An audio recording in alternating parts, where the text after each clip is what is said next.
Hello, BookTube. I am back. So, I did lie to you. But it's to do a tag, a third tag. I have not been tagged in this one. The first tag I did was the top 10 nonfiction books. Again, not tagged in that one. I found it interesting. Steve Donahue tagged me in the character adaptation tag yesterday, and I did that last night, and that was fun.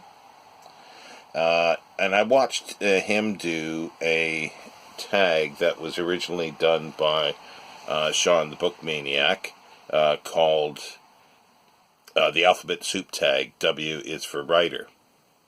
Now, from Steve's tag, I thought everything had, all the writers had to be W. I didn't look into it any further. But then I watched Hannah at Hannah's books, and then watched Shawn the Book Maniac's original one, and we don't need to do the W all the way through. So I thought I would give it a go. The first question is, W is for writer. A writer you've met, know, or have seen in real life. And bracket, it doesn't have to be really famous, but should at least have been published. Well, I do have, I can't narrow it down to one, so I'm going to stretch things a little bit. I've already mentioned this author, but not this book specifically. I mentioned him in my top 10 nonfiction books. It's Kevin Bronlau, and he is a silent film historian. And he did 3 books that are more or less interviews with the surviving, at the time, everyone that was surviving from the silent era.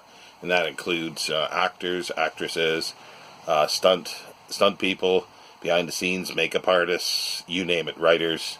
And this one here is Behind the Mask of Innocence: Sex, Violence, Prejudice, Crime, Films of Social Consequence in the Silent Era, Kevin Bronlau. And they're just amazing. All his books are amazing. They're worth reading. Now, I got him to sign this in November 5th, 2006, in Bristol. There's the Bristol Silent Film Festival, so I had him sign this. And the reason why I'm choosing this plus the other 2 authors is because not only I rate him highly as a author, historian, film historian, but also the fact that it's the closest I could get, I would say, to meeting the silent film era people. He corresponded with Louise Brooks, so he knew Louise Brooks, which is fantastic, and many, many other authors from the silent era, as well as actors, stunt people. He interviewed them, and he got to know several very closely, especially Abel Gance for Napoleon. And that's a story in itself. It's just an amazing film. The next one is, sticking with silent film, is David Robinson's Chaplin. And it's an amazing biography. And again, it's for the same reasons exactly as for Kevin Bronlau. That amazing writer, amazing the research done, and he's great. They're both great people to meet. I've met them on several occasions. And again, this one's signed with the very best wishes, David Robinson. It was at the British Silent Film Festival in Cambridge, 21st of April 2012. So, and again, he is a bridge between me and the silent era, because he knew, I believe he did know Chaplin, but he got into the archives. He was the first person to do that, to the family archives, in order to do research for this. The next one is stretching that gap out slightly, but not too much, is D.J. Taylor's biography of George Orwell. Now, DJ Taylor for a while was, I believe, the president of the Orwell Society or the Archive. I'm not sure who is now. But I've seen him on many occasions. I have most of his books, his fiction and other books signed by him because I met him on many occasions at the Oxford Literary Festival.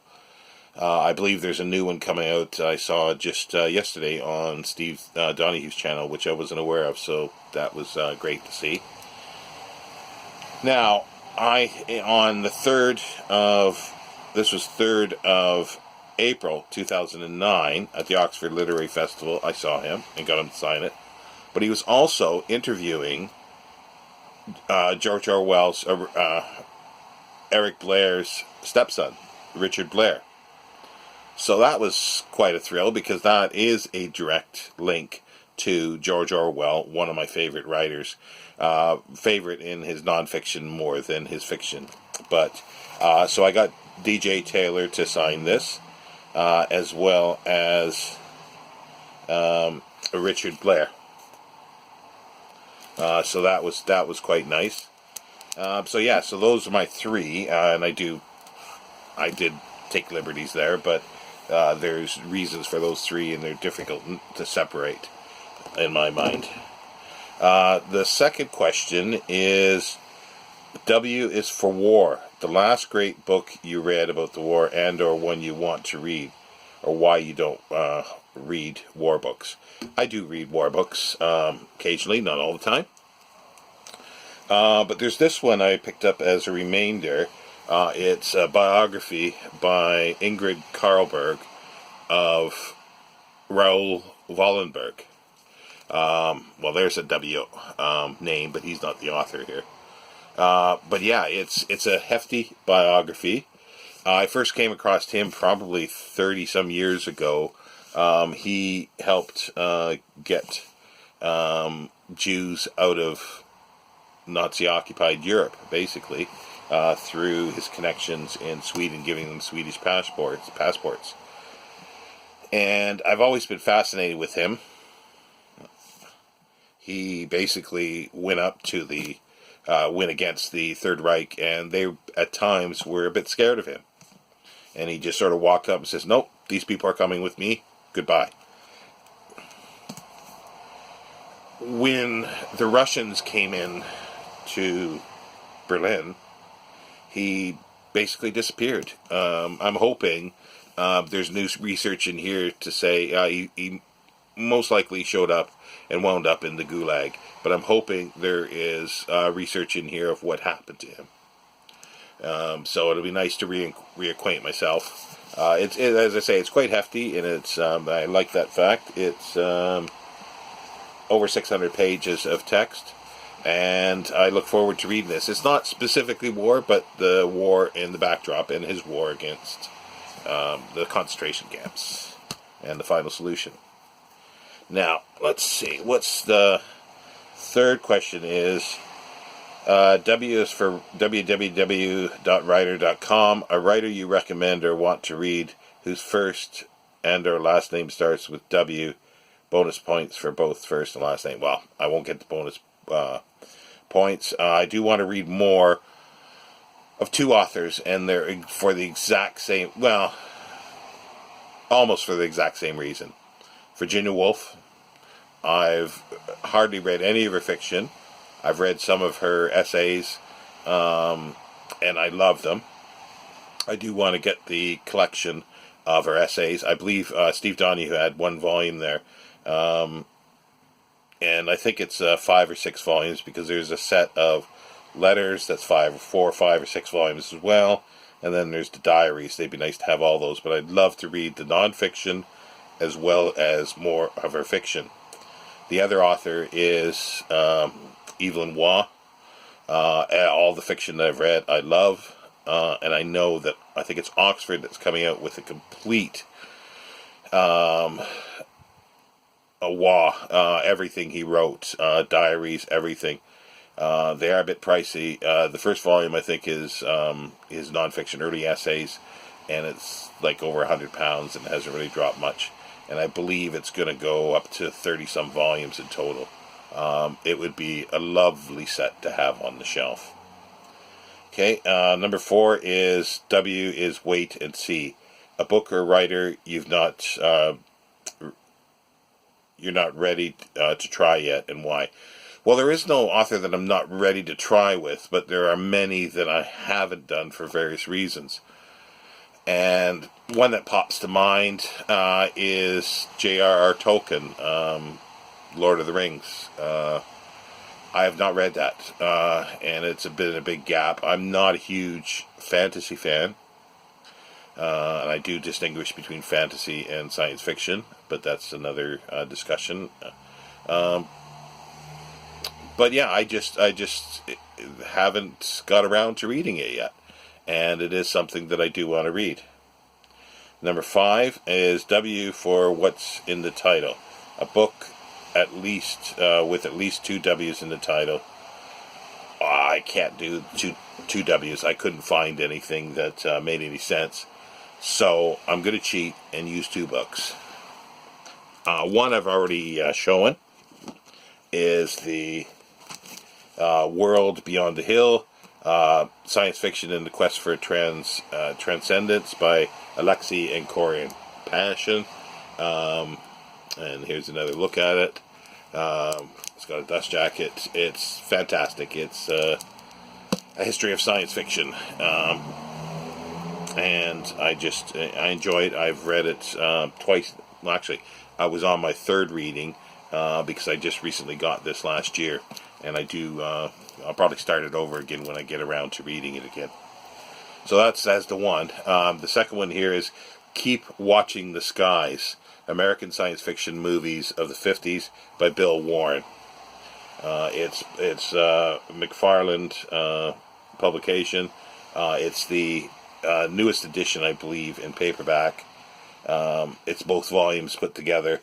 And he just goes through every single movie, science fiction movie of the 1950s. And he rates them to a certain extent. He gives a little paragraph or more about each film, the director, actors, any other kind of information, the cast, the length, so forth. But I just found it because a few years ago I sort of went on a binge because I found a whole bunch of, I think it was Image DVDs that they reprinted a huge amount of 1950s science fiction. I used to watch these as a kid, and I always thought them to be quaint and quite poor as films and science fiction. However, on rewatching them, I found that there's actually a lot in them that I missed as a child. And they are, some of them are hokey, the effects or the... you grab a gorilla suit. Oh, you don't have the head, so you put on a diver's helmet. There you go. You got an alien right there. So some of it is pretty hokey, but if you look at when they were made and the social aspects of the time of the 50s and the Cold War starting, the atomic bomb. A lot of this makes sense, and there are some gems that came out of there as well. So this I found a very good reference, and I still look at it occasionally. Every so often I see something about a 50s film if I don't know that one, or to refresh my memory on the specific one. So that's my second one for W. And let's look at what the next question is.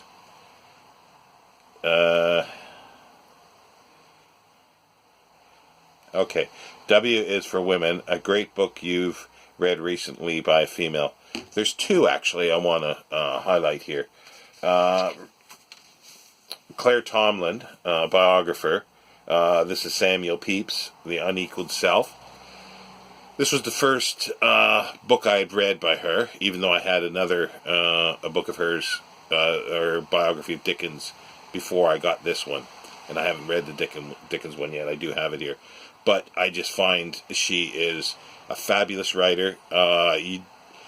I can sit down and I don't struggle reading it, and it flows so well, and people have said it's like reading a novel, but it is really, really good nonfiction prose.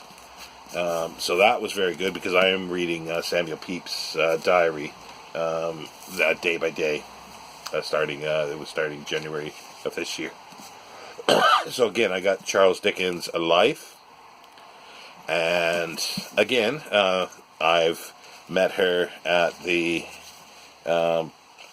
Oxford Literary Festival, and there were so many people. I didn't get a chance. I usually say, a date and everything, but all I got, because it was not enough time, just get her to sign it, which was great. And that will be a read that I'm going to do at some point. Another one is Bethany Hughes. She is an archaeologist and writes ancient history, and this is Helen of Troy, Goddess, Princess, Whore. So I could have used this for another W in the title, but only one W.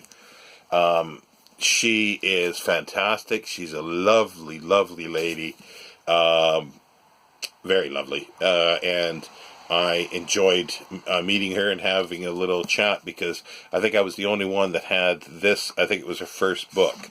And she wrote quite on the half title, for Shawn, lovely to have met you, and to the power of the goddess, I think she wrote in Greek, here at Oxford Literary Festival, 31st of March, 2012. And it's just lovely.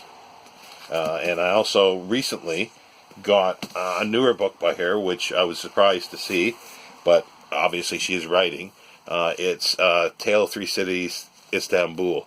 I have not read this yet. It'll be to be read at some point. It's massive. It's about 800 pages, and I do like her writing as well. So, let's go on to the next question.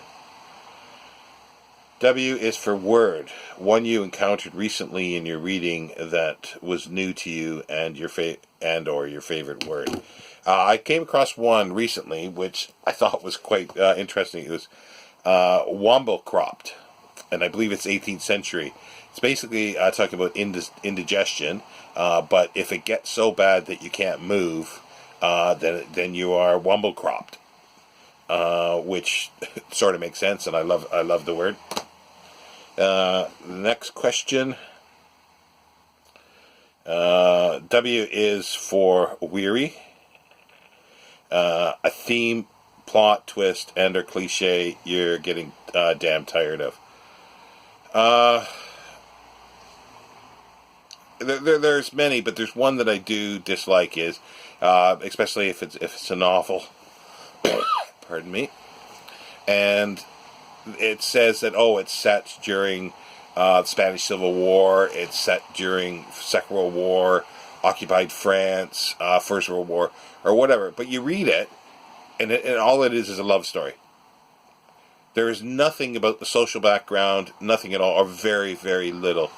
I get tired of that. There's nothing wrong with the romance, but don't pretend it's something more or different than it actually is. Say it's a romance, set here, but there's nothing to do with the social, the culture of the time, or even the war, if it's set, for instance, in war or whatever period it's set. There's very little of anything, and I get tired of that. I know there are ones that meld these things together, but I seem to have seen so many that are touted the other way, and I get very tired of that. And then for W is for whippersnapper, a writer who wrote shockingly well at such a young age. Now I'm going to go back a couple centuries here to a poet, John Clare. He was born in 1793, and he died in 1864. And this year, 2020, marks 200 years since the publication of his first collection called Poems Descriptive of Rural Life and Scenery. He was 27 when that was published, but a lot of the material was written when he was much younger. And there is a huge amount of poetry that he's written.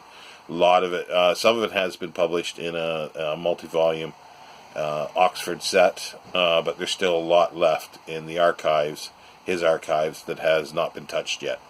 And it's just beautiful poetry. If you don't know it, do check it out. And also, with regards to biography, if you want a biography, the best, I think you couldn't go any better at the moment than Jonathan Bates, John Clare. And Jonathan Bates has a new biography that's coming out in April to coincide with birthday of William Wordsworth. So I'm looking forward to that. And I'm hoping to hear more from you, Steve, regarding that, because you did show on your channel that you've received it. So I do want to hear more of what you think of that. I do have it on pre-order. It's coming out here April 2nd. Now, and the 10th one is W is for Weakest Link. A book in a series or in a favorite author's oeuvre that wasn't nearly as good as all the others. That was a little difficult. There is one series of books that I enjoy and I've read several times. I believe it's 11 novels, even though I've read it several times. It's C.P. Snow's Strangers and Brothers series. And I think the one that is the weakest for me is The New Men. It has to do with the race for the atomic bomb. Now, I don't know the reason for that, but it might be due to the fact that he couldn't put a lot of information in there, because even at that time it probably would have been restrictive information when he wrote the book. But I think that is the weakest one out of all of them, even though it's important in several ways for a character, for two characters actually. But it's just the background storyline seems a bit weak. But other than that, I do love the series, and it is something that I'm going to read over and over. I have a reprint paperback set of it in another room there. I couldn't find it because my fiction is a bit of a mess. It's piled up, and it would take me a little while to locate it. But yeah, that's it for the W is for Writer tag, and I want to thank Shawn at Shawn, the Book Maniac, for creating it. I look forward to other tags that he does on his Alphabet Soup. Now, again, I'm not going to tag anybody at the moment. I'll probably begin tagging at some point in the future, but I think I'll just end it there and get back to some reading. It's just been a rainy, sort of light rain day here in the UK where I am, as most days. But have a good evening, BookTube, and I will see you soon. Bye.